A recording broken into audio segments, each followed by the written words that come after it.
నెల్లూరు జిల్లా అంటే వైసీపీకి కంచుకోట. ఇందులో రెండో మాటకు తావులేదు. 2014లో మెజార్టీ సీట్లను గెలుచుకున్న వైసీపీ 2019 నాటికి మొత్తం 10 సీట్లను గెలుచుకుని జిల్లాను స్వీప్ చేసి పారేసింది. అంతటి ఆదరణ వైసీపీకి ఈ జిల్లాలో ఉంది. అధికారంలోకి వచ్చిన తర్వాత 5 ఏళ్లలో నెల్లూరు రాజకీయం బాగా మారిపోయింది. నిజం చెప్పాలంటే వైసీపీకి ఈ జిల్లా నుంచే తొలి ధిక్కార స్వరాలు వినిపించాయి. ఏకంగా జగన్ని దేవుడు అని కొలిచిన వారే ఎదిరించారు. కలలో కూడా ఊహించని విధంగా నెల్లూరు రూరల్ ఎమ్మెల్యే కోటంరెడ్డి శ్రీధర్ రెడ్డి జగన్ మీద విమర్శలు చేశారు. అదే విధంగా మరో 2 ఎమ్మెల్యేలు పార్టీని వీడిపోయారు. ఇక ఎన్నికలు దగ్గర పడిన వేళ బిగ్ షాట్ లాంటి మాజీ ఎంపీ వేమిరెడ్డి ప్రభాకర్ రెడ్డి కూడా పార్టీని వీడారు. ఇలా దెబ్బ మీద దెబ్బ పడిపోయింది వైసీపీకి. ఇక నెల్లూరు రాజకీయం గురించి చూసుకుంటే ఈ జిల్లా మొదటి నుంచి కాంగ్రెస్ కి కంచుకోట. ఆ తర్వాత వైసీపీ వైపుగా పూర్తి స్థాయిలో టర్న్ అయిపోయింది. వైసీపీతోనే తన రాజకీయ పయనంగా గడిచిన దశాబ్దంగా నెల్లూరు జిల్లా ఉంది. అటువంటి నెల్లూరు జిల్లాలో ఈసారి రాజకీయ లెక్క పక్కాగా తప్పుతోంది అని అంటున్నారు విశ్లేషకులు. 10కి 10 ఎమ్మెల్యే సీట్లు గెలిచిన చోట ఈసారి వైసీపీ రాజకీయ జాతకం ఎలా ఉంటుంది అన్నది చూస్తే కనుక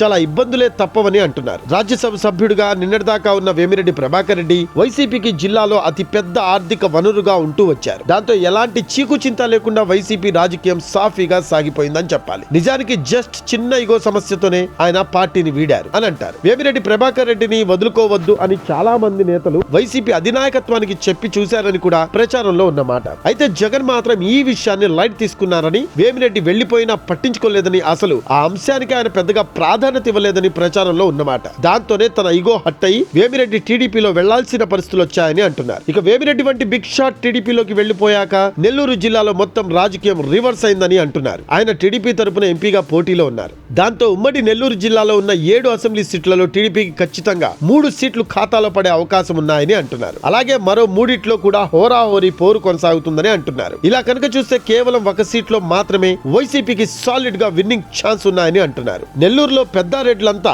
ఈసారి టీడీపీకి జై కొడుతున్నారని కూడా టాక్ వినిపిస్తోంది. ఈ పరిణామాలు చూస్తే కనుక కంచుకోట లాంటి జిల్లాలో వైసీపీ అధినాయకత్వం సరైన చర్యలు తీసుకోకుండా వదిలేయడం వల్లనే ఈ పరిస్థితి అని అంటున్నారు. ఒక నాయకుడు పోతే ఏంటి అని లైట్ తీసుకోవడం వల్ల ఆ ప్రభావం ఒక్కోసారి ఏకమొత్తంగా జిల్లా రాజకీయాన్ని మార్చేస్తుంది అని అంటున్నారు. అట్టు తిరిగేసినట్టుగా 10కి 10 గెలిచిన చోటనే ఇప్పుడు 1 సీటు మాత్రమే గ్యారంటీ అని వైసీపీకి అని అంటే దాని వెనక తప్పులు ఎవరివి అన్నది కూడా ఆలోచించాల్సిన అవసరం ఉంది అని అంటున్నారు. నిజానికి చూస్తే 2-3 నెలల క్రితం వరకు కూడా వైసీపీకి ఇంత దారుణమైన పరిస్థితి అయితే లేదు అనే అంటున్నారు. బిగ్ షాట్స్ గా ఉన్నవారు ఇటు నుంచి అటు వెళ్లడంతో టీడీపీ సైకిల్ కి ఊపు వచ్చిందని, అదే సమయంలో ఫ్యాన్స్ స్పీడ్ తగ్గిపోయిందని అంటున్నారు. చూడాలి మరి రాబోయే రోజుల్లో ఎలా ఉంటుందో అంటున్నారు రాజకీయ విశ్లేషకులు.